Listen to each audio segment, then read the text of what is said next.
సిలువ దగ్గర మనం ఇంకా చూడాల్సినటువంటి సంగతులు ఉన్నాయి.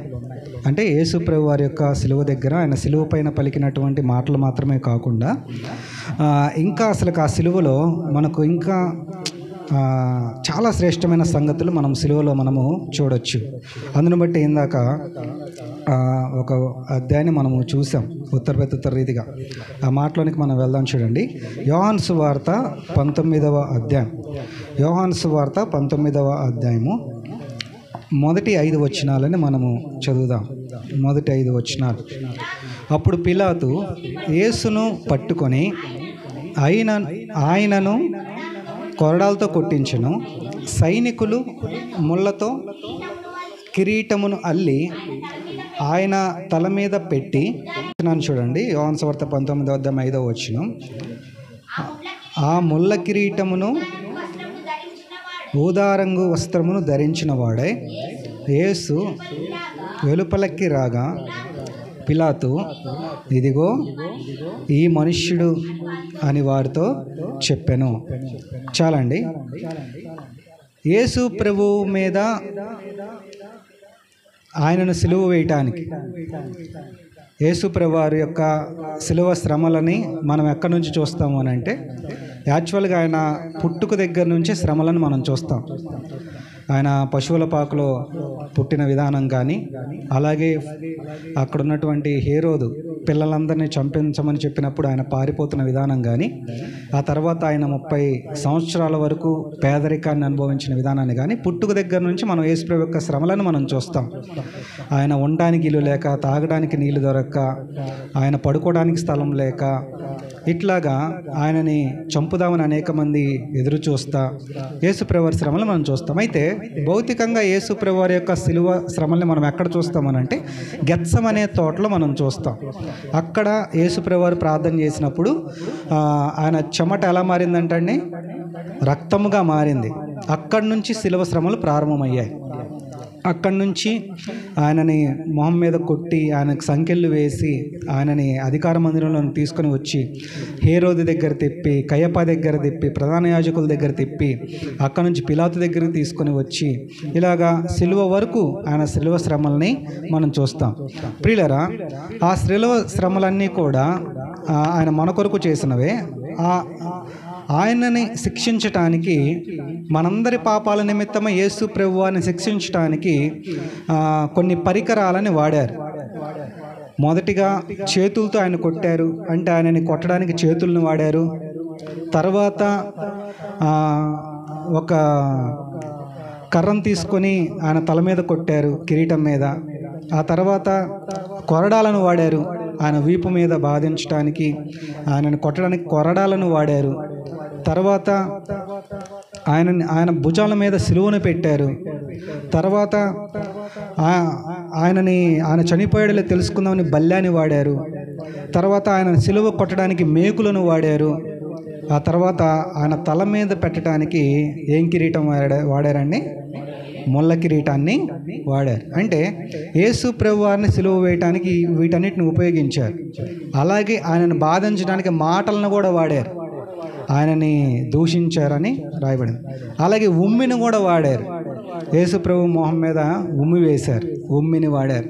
ఇలాగా ఆయన సిలువ చుట్టూ మనం చూసినప్పుడు ఇవన్నీ ఉపయోగించారు. యేసు ప్రభు మీద ఉమ్మిని ఉపయోగించారు, యేసు ప్రభు మీద కొరడాలను ఉపయోగించారు, యేసు ప్రభు మీద మేకులను ఉపయోగించారు, యేసు ప్రభు మీద బల్లెమును ఉపయోగించారు, యేసు ప్రభు మీద ముళ్ళ కిరీటాన్ని ఉపయోగించారు.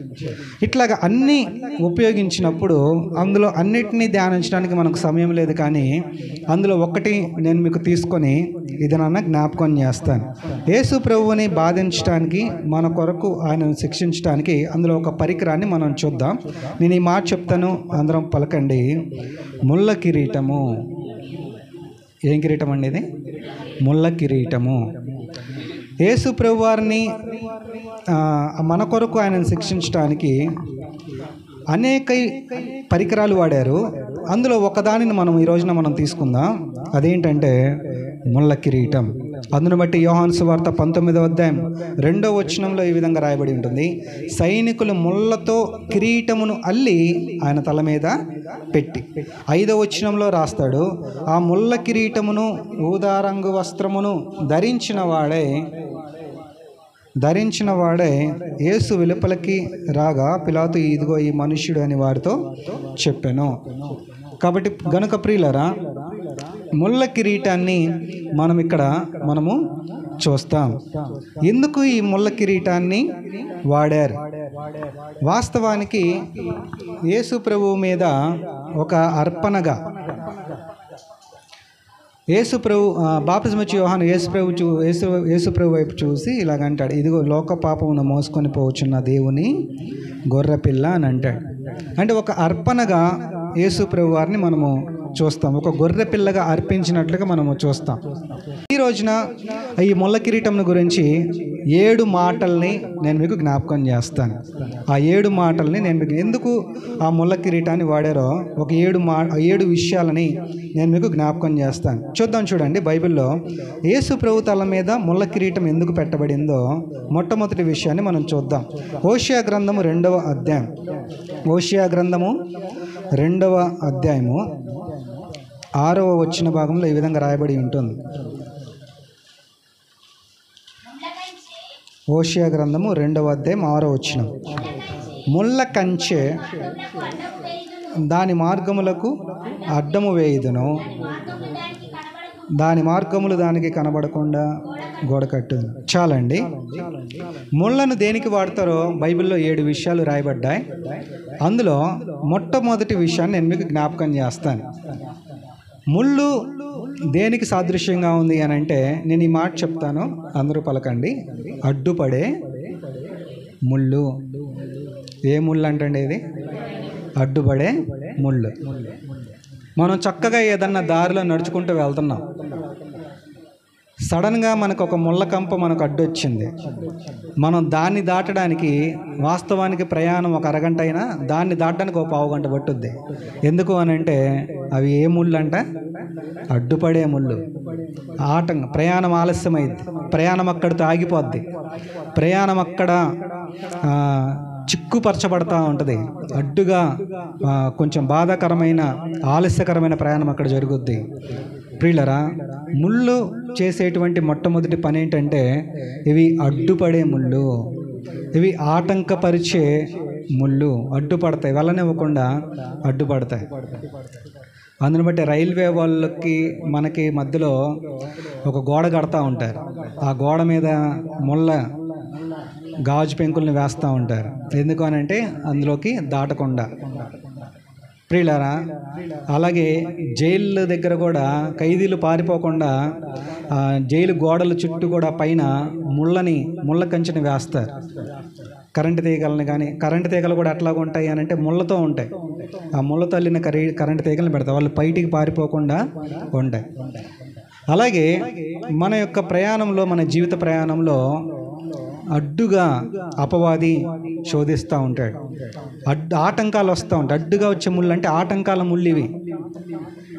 ప్రియులరా, మనం పరలోకానికి వెళ్లకుండా ఆటంకపరచబడే ముళ్ళు ఇవి. మనము విజయాన్ని పొందుకోకుండా ఆటంకపరచబడే ముళ్ళు. మన పనులు అవ్వకుండా, మన పనులు సఫలం అవ్వకుండా ఆటంకపరచబడే ముళ్ళు ఇవి. మన ప్రయత్నాలు వ్యర్థం చేసే ముళ్ళివి. మన పనులకు కానీ, మన సమస్యలకు కానీ విజయాన్ని పొందుకోకుండా మధ్యలో వచ్చేటువంటి ముళ్ళివి. మనం ఏదైనా ఒక కార్యక్రమం చేయాలి అని అనుకుంటే ఆ కార్యాలకు అడ్డుగా వచ్చేటువంటి ముళ్ళివి. అందును బట్టే ఈ అడ్డుగా వచ్చేటువంటి ఈ ముళ్ళని యేసు ప్రభు ఆయన తల మీద పట్టుకున్నాడు.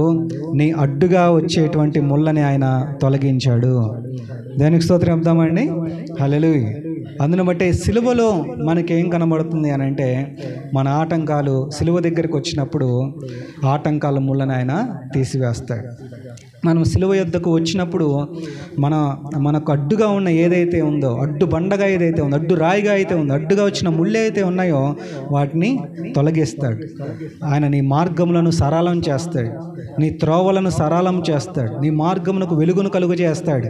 నీ జీవితంలో ఏదైతే అడ్డుపడుతున్నాయో, ఎవరైతే అడ్డుపడుతున్నారో ఆ శత్రువుని ఆయన తొలచివేస్తాడు. ప్రియులరా, ఈ అడ్డుగా వచ్చేటువంటి ములను ఇశ్రాయేలీయుల యొక్క జీవితంలో ప్రతిదీ అడ్డే కదండి. ఐగుప్తు నుంచి బయటకు వద్దాం అనుకుంటే ఫరో అడ్డు పడతాడు. పోనీ బయటకు వచ్చిన తర్వాత ఎర్ర సముద్రం అడ్డుపడతా ఉంటుంది. అది దాటిన తర్వాత ఎరుకో గోళ్ళు అడ్డుపడతాయి. వాళ్ళని దాటిన తర్వాత అమాలేకులు 7 జాతుల వాళ్ళు అడ్డుపడతారు. ఐగుప్తు నుంచి కనానుకు వెళ్ళే మార్గం అంతా కూడా అవి ఆటంకాల మార్గం, అడ్డుగా వచ్చినాయి. అయితే యేసయ్య ఏం చేశాడు అనంటే వాళ్ళకి అడ్డుగా వచ్చిన ప్రతిదీ జయించేలాగా దేవుడు చేస్తాడు. అడ్డుగా వచ్చిన ప్రతి ముళ్ళుని ఆయన దాటిస్తాడు. దాటించి పాలు తేనెలు ప్రవహించి ఆ వాగ్దానాన్ని నెరవేరుస్తాడు.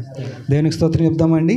హల్లెలూయా. ఇవి అడ్డుపడే ముళ్ళుగా మనకి ఇక్కడ కనబడతాయి. అలాగే రెండో మాట నేను మీకు జ్ఞాపకం చేస్తాను, చూడండి. ముళ్ళని మనం చూస్తున్నాం. యెహెజ్కేలు గ్రంథం 28వ అధ్యాయం, యెహెజ్కేలు గ్రంథం 28వ అధ్యాయము 24వ వచ్చిన భాగంలో ఈ విధంగా రాయబడి ఉంటుంది. యెహెజ్కేలు గ్రంథం 28వ అధ్యాయము 24వ వచనం. ఇశ్రాయేలీయులు తెలుసుకొనున్నట్లు వారి చుట్టూ నుండి వారిని తిరస్కరించుచూ వచ్చిన వారిలో ఎవరునూ ఇక వారికి గుచ్చుకొను ముళ్ళుగానైనను నొప్పించు కంపగానైనను ఉండరు. నేను ఈ మాట చెప్తాను, అందరూ చెప్దామండి. గుచ్చుకునే ముళ్ళు. ఏ ముళ్ళు అంటే అండి ఇవి? గుచ్చుకునే ముళ్ళు. దీనికి ఇంకొక మాట కూడా అక్కడ రాస్తాడు, గుచ్చుకునే ముళ్ళుగానైనను నొప్పించు కంపగానైనను ఇక ఉండరు. అంటే ముళ్ళుకున్నటువంటి రెండో లక్షణం ఏంటంటే ముళ్ళు గుచ్చుకుంటాయి, ముళ్ళు నొప్పిస్తాయి, ముళ్ళు బాధిస్తాయి, ముళ్ళు వేధిస్తాయి, ముళ్ళు నిద్ర పట్టనివ్వకుండా చేస్తాయి. ప్రియులరా, ఇవి గుచ్చుకునే ముళ్ళు. అసలు అన్నిటికంటే ఏం గుచ్చుకుంటాయి అని అంటే మనుషుల మాటలు మనల్ని గుచ్చుకుంటాయి. ప్రియులరా, మనుషులు మాటలతో మనల్ని గుచ్చుతూ ఉంటారు. కత్తిపోటు వంటి మాటలు కలవారని బైబిల్లో రాయబడి ఉందండి. ప్రియులరా, గుచ్చుకునే ముళ్ళు, నొప్పించే ముళ్ళు మనకిక్కడ కనబడతా ఉన్నాయి. గుచ్చుకునే ముళ్ళు. ప్రియులరా, చాలా కుటుంబాలలో భర్త భార్యని గుచ్చినట్టుగా మాట్లాడతాడు, భార్య భర్తను గుచ్చినట్టుగా మాట్లాడతారు. ప్రియులరా, పిల్లలు తల్లిదండ్రులను గుచ్చుకునేటట్లుగా మాట్లాడతారు, తల్లిదండ్రులు కూడా గుచ్చుకునేటట్టుగా మాట్లాడతారు. అరే నువ్వు ఉన్నా ఒకటే లేకపోయినా ఒకటే, అనవసరంగా నిన్ను కన్నానురా, నిన్ను కడుపులో ఉన్నప్పుడే చంపేసి ఉంటే భలే ఉండేదిరా, వాడు ఆ బాధ తట్టుకోలేక వెళ్ళి వాడు చచ్చిపోతాడు. అంటే గుచ్చుకునేటట్లుగా మాట్లాడుతూ ఉంటారు.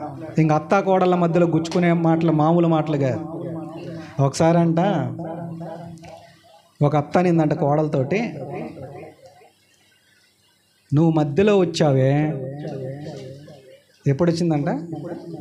మధ్యలో వచ్చావే, నాకు నా కొడుక్కి మధ్యలో రామాకి అనిందంట. మధ్యలో వచ్చావే అని గుచ్చేటట్లుగా మాట్లాడింది. నువ్వు ఇప్పుడిప్పుడు వచ్చావు, వాడిని నేను కన్నాను, పెంచి పెద్ద చేశాను, నువ్వు మధ్యలో వచ్చావే, మా మధ్యలోకి నువ్వు రామాకే అనిందంట. అప్పుడు కోళ్ళ అనిందంట. కోళ్ళ కూడా మామూలుదిగా అత్త గుచ్చితే రెండంతలకు గుచ్చా కోళ్ళ. ఆ కోళ్ళ ఏమన్నదంటే, నువ్వు మధ్యలో పోయేదానివే అనిందంట.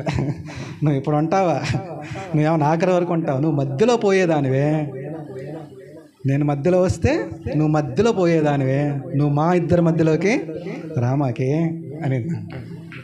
మాటలతో గుచ్చుతారు. ప్రియులరా, చురుక్కుగా అనేటట్లు గుచ్చుతారు. అందును బట్టే దెబ్బన్న మానుద్దేమో కానీ ఒక మాట మానదు. ప్రియులరా, ఇవి గుచ్చుకునే ముళ్ళు. అందును బట్టే గుచ్చుకున్నట్టుగా మనం మాట్లాడకూడదు. మృదువైన మాట క్రోధమును చల్లార్చును, నొప్పించు మాట కోపమును రేపును. ఎక్కువగా కొంతమంది భార్యలు ఏం చేస్తారనంటే భర్తల్ని బాగా గుచ్చుతూ ఉంటారు. ఎట్లా మాట్లాడతారంటే అసలు నువ్వు మొగోడివేనా అంటారు. అసలు నువ్వు పెళ్ళి ఎందుకు చేసుకున్నావు, నువ్వు మొగోడివేనా? కొంతమంది ప్రియులరా, అందును బట్టే కదా ఈ దారుణాలు, రోజుకొక న్యూస్, రోజుకొక వార్త గుచ్చుకునేటట్టు వాడు. అందుకనే భర్తకు పుట్టు రోషం ఎట్లాంటిదంటే అండి, రౌద్రం గలదే. నొప్పించు మాట క్రోధం రేపున చూస్తుంది. ఇది గుచ్చుకునే ముళ్ళుగా మనకు కనబడతాయి. మా ఊరిలో నాకు తెలిసిన ఒక అన్నయ్య ఉన్నాడండి. ఆయనతో నేను 10 సంవత్సరాల నుంచి సహవాసం చేస్తున్నాను. ఊరు వెళ్ళినప్పుడల్లా ఆయనతో పాటు కలిసి ప్రార్థనలకు వెళ్ళడం, ఎప్పుడు ఫోన్ మాట్లాడటం ఇట్లా చేస్తూ ఉండేవాడిని. అయితే ఒకసారి కొంచెం డబ్బులు అవసరమై ఆ అన్నయ్య దగ్గర డబ్బులు తీసుకున్నాను. అది కూడా కరోనా టైంలో ఇబ్బందులు పడుతూ తీసుకున్నాను. అయితే టయానికి ఆ అన్నయ్యకి డబ్బులు ఇవ్వలేకపోయాను. నాకు ఉద్యోగం లేక కొంచెం చాలా ఇబ్బందుల్లో ఉండి టైంకి ఆ అన్నయ్యకి డబ్బులు ఇవ్వకపోయాను. అయితే ఫోన్ చేస్తూ ఉండేవాడు. అన్న వందనాలు అన్న అంటే ఉండేవాడిని. తమ్ముడు డబ్బులు ఎప్పుడు ఇస్తావు తమ్ముడు అనేవాడు. అన్న ఒక వారం అయిన తర్వాత ఇస్తా అన్న, కొంచెం ఈ నెల ఇబ్బందిగా ఉందన్న అని చెప్తూ వచ్చాను. ఒక 3-4 సార్లు అలాగా చెప్తూ వచ్చాను. అయితే ఈసారి 4వ సారి అలాగా ఫోన్ చేసినప్పుడు ఒక రోజున అన్న వందనాలు అన్న అని అన్నాను. అప్పుడు ఆ అన్నయ్య అన్నాడు, వందనాల తర్వాత సంగతి కానీ ముందు డబ్బుల సంగతి చూడని అన్నాడు. నీ వందనాలు పక్కన పెట్టు, ముందు ఏం చూడమన్నాడు, ముందు డబ్బుల సంగతి చూడనన్నాడు. ఆ మాటకి కత్తి గుండెలోకి వెళ్ళిపోయినట్టుగా వెళ్ళిపోయాడు. 10 సంవత్సరాల నుంచి సహవాసం చేస్తున్నాను, ఒక నెల ఓర్చుకోలేకపోయాడు అని వెంటనే వేరే బంగారం పెట్టేసేసి ఆయనకి డబ్బులు ఇచ్చేసాను. ప్రియులరా, గుచ్చుకునే ముళ్ళు మనకు కనబడుతున్నాయి. సమాజంలో, గృహాల్లో గుచ్చుకునే ముళ్ళు, సమాజంలో గుచ్చుకునే ముళ్ళు, బయట గుచ్చుకునే ముళ్ళని మనము చూస్తూ ఉంటాం. అట్లాంటి మాటలు మనం సిలువ దగ్గరికి వస్తే ప్రభు ఏం చేస్తాడు అంటే ఈ గుచ్చుకున్న అనుభవంలోంచి ఆయన విడిపిస్తాడు.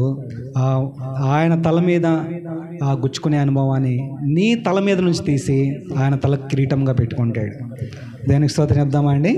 హల్లెలూయా. అందును వాడు భక్తుడిలాగా స్తుతిస్తాడు. నా శత్రువు పలికే మాటలకి నీవు నన్ను దాచావు ప్రభు అని కీర్తిస్తాడు. కాబట్టి ప్రియులరా, ఆ మాటలు మనకు తగలకుండా ఆయన కాపాడుతాడు, మనల్ని చాటు చేస్తాడు. కాబట్టి ప్రియులరా, గుచ్చుకునే ముళ్ళని ఆయన తీసుకున్నాడు, నొప్పించే ముళ్ళని ఆయన తీసుకున్నట్లుగా మనం చూస్తాం. తర్వాత 3వ రకమైన ముళ్ళని జ్ఞాపకం చేస్తాం. చూడండి, మార్కు సువార్త 4వ అధ్యాయము, 4వ అధ్యాయం 7వ వచనంలో, కొన్ని ముళ్ళ పొదలలో పడెను, ముళ్ళ పొదలు ఎదిగి వాటిని అణిచివేసిన గనుక అవి ఫలించలేదు. ఇక్కడ మనం యేసు ప్రభు చెప్పిన ఉపమానంలో 4 నేలలను మనం చూస్తాం. విత్తువాడు విత్తడానికి విత్తుకుంటూ వెళ్ళిపోయాడు. కొన్ని విత్తనాలు త్రోవ పక్కన పడ్డాయి, కొన్ని విత్తనాలు రాతి నేలన పడ్డాయి, కొన్ని విత్తనాలు మంచి నేలన పడ్డాయి, ఇంకొన్ని విత్తనాలు ఎక్కడ పడ్డాయంట? ముళ్ళ పొదల్లో పడ్డాయి. రాతి నేలన పడిన విత్తనాలేమో ఎండిపోయాయి, త్రోవ పక్కన పడిన విత్తనాలేమో పక్షులు వచ్చి ఎత్తుకొని వెళ్ళిపోయాయి, మంచిగా పడిన విత్తనాలేమో ఫలించాయి. అయితే ఈ ముళ్ళ పొదల్లో పడినటువంటి విత్తనాలకు ఒక అనుభవం ఎదురైంది, ఒక బాధాకరమైన అనుభవం ఎదురైంది. అదేంటంటే వీటికి ఫలించాలని ఆశ ఉంది, వీటికి ఎదగాలని ఆశ ఉంది, వీటికి బాగుపడదామనేటువంటి ఆశ అనేది విత్తనాలకు ఉంది, ఈ నేలకు అనేది ఉంది. అయితే ఈ నేలకు ఉన్నటువంటి బాధాకరమైన పరిస్థితి ఏంటంటే ఎప్పుడైతే ఇవి ఫలిద్దాము అని అనుకున్నాయో ముళ్ళ పొదలు మొలిచి వాటి మీద పడ్డాయి. ఆ ముళ్ళ పొదలు ఎదిగి వాటిని అణిచివేసాయి కనుక అవి ఫలించలేదు. అంటే ముళ్ళు అక్కడ ఏం చేస్తానంటే ఆ విత్తనాలని అణిచివేసాయి. ఈ మాట చెప్తాను, అందరూ చెప్పండి, అణిచివేసే ముళ్ళు. ఏ ముళ్ళు అండి ఇవి? అణిచివేసే ముళ్ళు.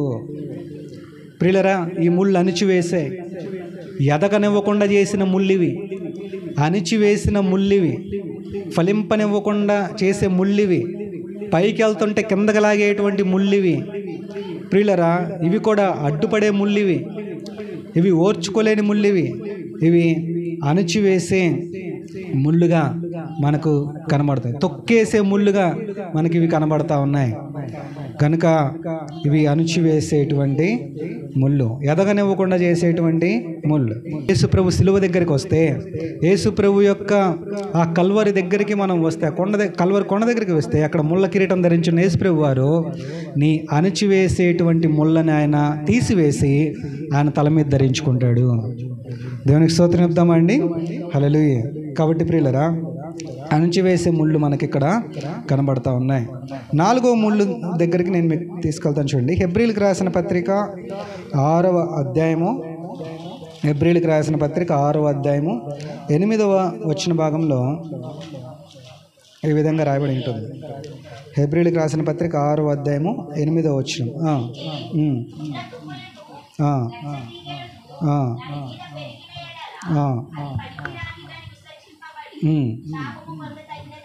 చాలండి. తుదకది కాల్చివేయబడను. అయితే ముళ్ళ తుప్పలను గచ్చతీగలు దాని మీద పెరిగిన ఎడల అది పనికిరానిదని విసర్జింపబడును. ప్రియులరా, ఇదే ముళ్ళు అని అంటే చెప్తాను, అందరూ పలుకుదాం. పనికిరాని ముళ్ళు. ఏ ముళ్ళు అండి ఇవి? పనికిరాని ముళ్ళు. అక్కడ ప్రయోజనము లేని ముళ్ళనిగా మనం చూస్తాం, విసర్జింపబడిన ముళ్ళుగా మనం చూస్తూ ఉంటాం. కొన్ని జీవితాలు అలాగా ఉంటాయి అని అంటే ప్రయోజనం లేని జీవితాలుగా ఉంటాయి. కొన్ని జీవితాలు అందులో బట్టి ఇక్కడ భూమిని గురించి తెలియజేస్తూ ఏమని రాస్తున్నాడంటే 7వ వచనం నుండి, హెబ్రీ 6వ అధ్యాయం 7వ వచనం నుండి, ఎట్లనగా భూమి తన మీద తరచుగా కురి వర్షమును తాగి ఎవరి కొరకు వ్యవసాయం చేయబడినో వారికి అనుకూలమైన పైర్లు ఫలించుచు దేవుని ఆశీర్వచనము పొందును. భూమి అనేది ఎలాగుండాలి అని అంటే అది వర్షాన్ని స్వీకరించాలి, ఆ నీరుని తాగాలి, ఆ వ్యవసాయదారుడికి తనకు అనుకూలమైనటువంటి ఫలాలను ఏవైతే ఉన్నాయో అవి ఫలించాలి. అయితే ఆ నేల ఇక్కడ ఎలా ఉంది అని అంటే దాని మీద ముళ్ళ తుప్పలు పెరిగి అది పనికిరానిదిగా విసర్జింపబడినట్లుగా మనము చూస్తూ ఉంటాం. ప్రియరా, పనికిరాని జీవితంగా మన జీవితం మార్చబడిందా? ఉపయోగం ఎవరికి ఉపయోగం లేని జీవితంగా మార్చబడిందిగా. కొంతమందిని మనం ఏమంటాము అని అంటే, అరే నీ ఎందుకురా నువ్వు బతికేది, నువ్వు ఉపయోగం లేదు, నీ వల్ల ప్రయోజనం లేదు, నువ్వు పనికిరావు అన్నట్లుగా ఉందా? అట్లాంటి జీవితాన్ని ప్రభు ఏం చేస్తాడంటే ఆ ముళ్ళను తొలగించి ఆయన ఫలింప చేసేటట్లుగా దేవుడు ఆశీర్వదిస్తాడు. ప్రియులరా, పనికిరాని ముళ్ళుగా మనము చూస్తూ ఉంటాం. సోమరి వాని మార్గము ముళ్ళ కంచె అని బైబిల్లో రాయబడి ఉందండి.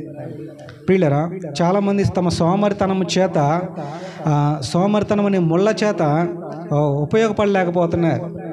ఒకసారి అంటే ఒక చర్చిలో పాస్టర్ గారు సోమరితనం గురించి చెప్తా ఇలా చెప్పాడంట. ఒక యవనస్తుడికి ఇలా చెప్పాడంట. ఏమని చెప్పాడనంటే, సోమరి చీమల యొద్దకు వెళ్ళము, వాటి నడతను కనిపెట్టి ఏం తెచ్చుకోనము, జ్ఞానం తెచ్చుకోను అని ప్రసంగం చేశాడంట యవనస్తుడికి. వాడు సోమరుడేనంట. అప్పుడు ఆ సోమరైన యవనస్తుడు పాస్టర్ గారు చెప్పాడంట, పాస్టర్ గారు అక్కడ దాకా నేను వెళ్ళలేను కానీ, చీమల దగ్గరికి నేను వెళ్ళలేను కానీ అవే నా దగ్గరికి రమ్మనండి అని అన్నాడంట. అంటే కొంతమంది అట్లాగుంటారు. చురుకుగా ఉండడం గొప్ప భాగ్యం అని బైబిల్లో రాయబడి ఉందండి. కాబట్టి మన పనులు మనం చేసుకుని మనం చురుకుగా ఉండాలి. శ్రద్ధగా పనిచేయవాడు ఐశ్వర్యవంతుడు, వాడు ఏలుబడి చేస్తాడని కూడా బైబిల్లో రాయబడి ఉంది. కాబట్టి ప్రియులరా, ప్రతి విషయంలో మనం చురుకుగా ఉండాలి, ప్రతి పనిలో మనము చురుకుగా ఉండాలి. మనం ఎవరైతే మనం ఉపయోగం లేదు, ప్రయోజనం లేదు అని అంటున్నారో వారికి మనం మార్చబడి ఒక ప్రయోజనకరమైన జీవితంగా మనం ఉండాలి అని అంటే యేసుప్రభు శిలువ దగ్గరికి రావాలి. ఈ ముళ్ళను మనం ఆయనకి ఇచ్చేసేయాలి. దేవుడు ఈ ప్రయోజనం లేని ముళ్ళను ఆయన తీసుకుంటాడు. ఒక ఉపయోగపడే పాత్రగా, ఒక ప్రయోజనకరమైన పాత్రగా ప్రభు మన జీవితాన్ని మారుస్తాడు. ఆ ముళ్ళను ఆయన తొలగిస్తాడు. మరొక ముళ్ళను నేను మీకు జ్ఞాపకం చేస్తాను చూడండి. ఆదికాండము 3వ అధ్యాయము 18వ వచన భాగంలో ఈ విధంగా రాయబడి ఉంటుంది. ఆదికాండము 3వ అధ్యాయము 18వ వచనం. అది ముళ్ళ తుప్పలను గచ్చ పొదలను నీకు మొలపించును, పొలములోని పంట తినము. మీకు ఒక మర్మం చెప్తాను చూడండి. ఆదాము హవ్వలు పండు తినక ముందు వరకు కూడా అసలు ముళ్ళే లేవు ఈ భూమి మీద. అంత మంచి మంచి ఫలాలు ఉన్న చెట్లే ఉన్నాయి, అన్నీ మంచి మంచి చెట్లే ఉన్నాయి, ముళ్ళ చెట్టు కూడా లేదు ఆఖరికి. అయితే ఎప్పుడైతే ఆదాము హవ్వలు దేవుని ఆజ్ఞను అతిక్రమించి పాపం చేశారో, పాపం ద్వారా మరణం ఈ లోకానికి వచ్చిందో, అప్పుడు దేవుడు వాళ్ళని వెళ్ళగొడతా అలాగ వాళ్ళని ఏమంటాడు అని అంటే, నేను చెప్పిన పని మీరు చేయలేదు కాబట్టి, నా మాటలు అతిక్రమించారు కాబట్టి, అలాగ చెప్తూ ఆదికాండం 3వ అధ్యాయం 18 వచనంలో ముళ్ళు వస్తాయి భూమి మీదకి. అది ముళ్ళ తుప్పలను గచ్చ పొదలను నీకు మొలపించును, పొలములోని పంట తిందువు. ప్రియులారా, అప్పటి వరకు మనకు అసలు ఈ భూమి మీద ఉండే మనం తినేవాళ్ళం కాదు. ఆ పొలంలో ఉన్నటువంటి పంటను మనం తినేవాళ్ళం కాదు. మనము మంచి శ్రేష్టమైన ఫలాల్ని దేవుడు మనకు అనుగ్రహించాడు. అయితే ఎప్పుడైతే పాపం ప్రవేశించిందో అప్పుడు ముళ్ళు వచ్చాయి. అప్పుడు ఏ ముళ్ళు వచ్చాయనంటే, ఈ మాట చెప్తాను, అందరూ పలకండి, శాపం అనే ముళ్ళు. ఏ ముళ్ళు అండి ఇవి? శాపం అనే ముళ్ళు. అందును బట్టి మనం ఇందాక చూసాం. చూడండి ఒక్కసారి, హెబ్రీయులకు రాసిన పత్రిక 6వ అధ్యాయము 8వ వచనంలో కూడా ఇవి అక్కడ కూడా శాపం అనే ముళ్ళుగా మనకు కనబడతాయి. హెబ్రీయులకు రాసిన పత్రిక 6వ అధ్యాయం 8వ వచనంలో, అయితే ముళ్ళ తుప్పలను గచ్చ తీగలను దాని మీద పెరిగిన ఎడల అది పనికిరానిదని విసర్జింపబడి ఏం పొందదగును? శాపము పొందతగినదగును, తుదకది కాల్చివేయబడును. ముళ్ళు శాపమనే ముళ్ళుగా మనకి ఇక్కడ కనబడుతున్నాయి. ప్రియులరా, శాపమనే ముళ్ళు. అందును బట్టి కొన్ని కుటుంబాలు అసలు చర్చికే రావు, దేవుని దగ్గరికే రావు. అందును బట్టి త్రాగుబోతాడు కొరకు తాగుబోతాడు అవుతాడు. అలాగా వాళ్ళు ఇంకా దరిద్రపు స్థితిలోనికి వెళ్తూ ఉంటారు. ఆ తరతరం అలాగ వెళ్తూ ఉంటుంది. ఆ శాపం వారిని వెంటాడుతూ ఉంటుంది. ఎవరైనా యేసు ప్రభు దగ్గరికి వస్తే మళ్ళీ ఆ శాపం ఆగిపోద్ది ఆ కుటుంబంలో. దేవునికి స్తోత్రం చెప్దామా అండి? హల్లెలూయా. అందును బట్టే ఈ శాపం అనే ముళ్ళని దేవుడు ఏం చేస్తాడంటే తీసివేసి, బైబిల్లో శ్రేష్టమైన మాట ఒకటి రాయబడింది, నీ దేవుడైన యెహోవా నీ శాపమును ఆశీర్వాదంగా మార్చును. దేవునికి స్తోత్రం చెప్దామండి. హల్లెలూయా. కనుక యేసు ప్రభు దగ్గరికి వస్తే ఆయన ఈ శాపం అనే ముళ్ళని ఆయన తీసివేసుకుంటాడు, ఆశీర్వాదపు అనే కిరీటాన్ని ప్రభు మన మీద ఉంచుతాడు. కాబట్టి ప్రియులారా, ఇవి శాపం అనే ముళ్ళుగా మనం చూస్తాం. నయోమి యొక్క జీవితాన్ని శాపం అనే ముళ్ళు వెంటాడుతున్నట్లుగా మనం చూస్తాం. ప్రియులారా, బైబిల్లో రాయబడిన చాలామంది జీవితాలని శాపం అనే ముళ్ళు వెంటాడుతున్నట్లుగా మనం చూస్తాం.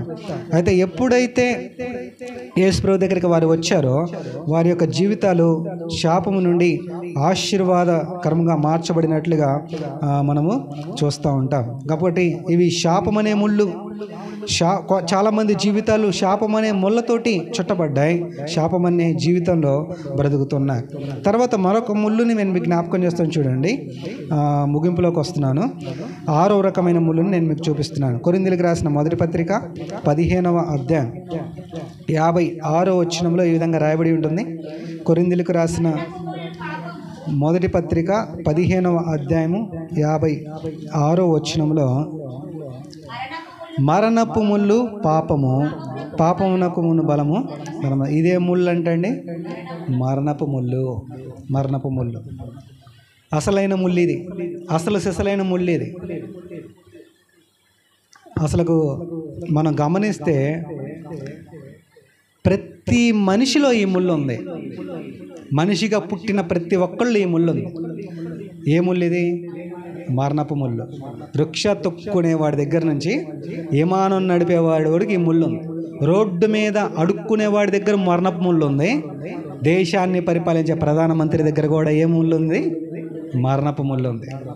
అందును బట్టే యేసు ప్రభు వారు ఈ ప్రతి మనిషి మీద ఉన్నటువంటి మరణపు ముళ్ళని తీసివేయడానికి ఆయన ఈ లోకానికి వచ్చాడు. ఆ ప్రతి మనిషిలో ఉన్నటువంటి ఈ ముళ్ళును తీసివేయడానికే యేసు ప్రభు వారు సిలువ దగ్గరికి ఆయన వెళ్ళాడు. కాబట్టి ప్రియులు, ఇది మరణపు ముళ్ళు. అయితే ఒక ప్రశ్న మనం మన హృదయంలో వేసుకుందాం. అయితే ఈ మరణపు ముళ్ళు మనలోనే ఉంచుకున్నామా? యేసు ప్రభు తల మీద మనం పెట్టామా?